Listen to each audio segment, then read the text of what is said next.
Glimpse of Indian history by doctor Mohanlal Gupta में आपका हार्दिक स्वागत है। पिछली कड़ी में हमने चर्चा की थी कि विश्व में जहां तक ऋषिमुनि यज्ञवन एवं तपस्या करते थे, वहां तक भारत की सांस्कृतिक सीमा थी। सांस्कृतिक भारत ईरान की पूर्वी सीमा से लेकर बर्मा की पूर्वी सीमा तक विस्तृत थी और समूचा दक्षिण पूर्व एशिया इसमें सम्मिलित था। सांस्कृतिक विस्तार के आधार पर ही लॉर्ड माउंटबेटन ने यह स्वीकार किया था कि भारत एक उपमहाद्वीप नहीं है, अपितु महाद्वीप है।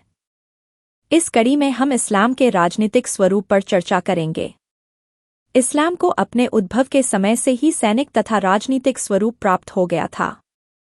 ईस्वी 622 में पैगंबर मुहम्मद मक्का से मदीना गए और वहां उन्होंने एक सेना संगठित करके मक्का पर पहली सैन्य सफलता प्राप्त की। इसके बाद हजरत मुहम्मद न केवल इस्लाम के प्रधान स्वीकार कर लिए गए वरन वे राजनीति के भी प्रधान बन गए और उनके निर्णय सर्वमान्य हो गए। इस प्रकार मुहम्मद के जीवन काल में इस्लाम तथा राज्य के अध्यक्ष का पद एक ही व्यक्ति में संयुक्त हो गया।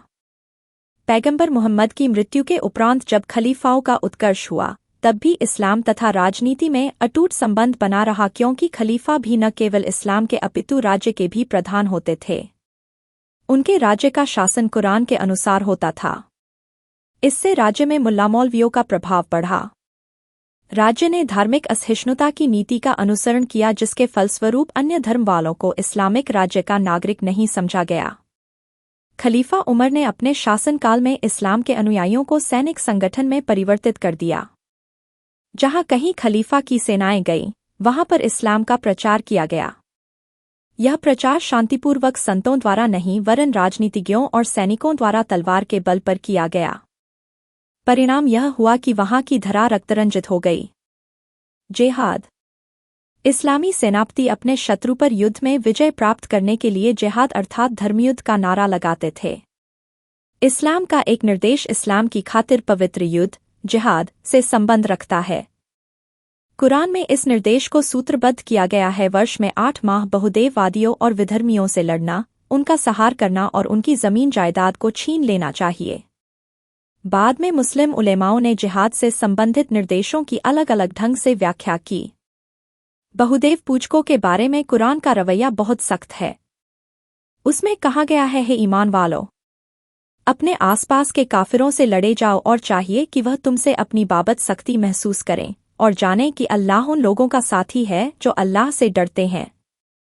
यद्यपि कुरान किताब वालों अर्थात यहूदियों और ईसाइयों के प्रति थोड़ी उदार है, फिर भी कुरान में उन किताब वालों के साथ लड़ने का आदेश है जो अल्लाह को नहीं मानते और इस्लाम के आगे नहीं झुकते। कुछ लोग जिहाद का अर्थ किसी भी मुसलमान को अपनी ही कमजोरियों एवं बुराइयों से लड़ना बताते हैं, तो कुछ लोग इसका अर्थ विधर्मियों से युद्ध करना बताते हैं। क्लेन नामक विद्वान ने जिहाद का अर्थ संघर्ष बताया है और इस संघर्ष के उसने 3 क्षेत्र माने हैं। 1. दृश्य शत्रु के विरुद्ध संघर्ष, 2. अदृश्य शत्रु के विरुद्ध संघर्ष और 3. इंद्रियों के विरुद्ध संघर्ष। रिलीजन ऑफ इस्लाम के लेखक मुहम्मद अली का मत है कि इस शब्द का अर्थ इस्लाम के प्रचार के लिए युद्ध करना नहीं है, इसका अर्थ परिश्रम, उद्योग या सामान्य संघर्ष ही है। हदीस में हज करना भी जिहाद माना गया है, किंतु व्यवहार में आगे चलकर काजियों ने जिहाद का अर्थ युद्ध कर दिया। उन्होंने समस्त विश्व को 2 भागों में बांट दिया। पहला है दारुल इस्लाम और दूसरा है दारुल हरब। 1. दारुल इस्लाम अर्थात शांति का देश जिस पर मुसलमानों की हुकूमत थी। 2. दारुल हरब युद्ध स्थल जिस भाग पर गैर मुसलमानों की हुकूमत थी। काजियों ने मुसलमानों की धार्मिक भावनाओं को उत्तेजित किया कि ऐसे देशों को जीतकर इस्लाम का झंडा गाड़ना जाहिदों का परम कर्तव्य है। इन भावनाओं के कारण जिहाद प्रायः भयंकर रूप धारण कर लेता था, जिससे दानवता तांडव करने लगती थी और मजहब के नाम पर घनघोर अमानवीय कार्य किए जाते थे। शताब्दियां व्यतीत हो जाने पर भी इस्लाम की कट्टरता का स्वरूप अभी तक समाप्त नहीं हुआ है। इस कारण इस्लाम जिस भी देश में गया, उस देश के समक्ष सांप्रदायिकता की समस्या की नई चुनौतियां खड़ी हो गईं।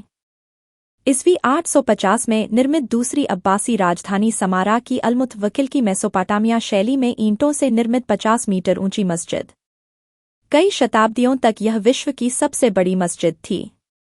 कृपया इस चैनल को लाइक, सब्सक्राइब एवं शेयर करें। अगली कड़ी में देखिए इस्लाम का विश्वव्यापी प्रसार। धन्यवाद। जय हिंद।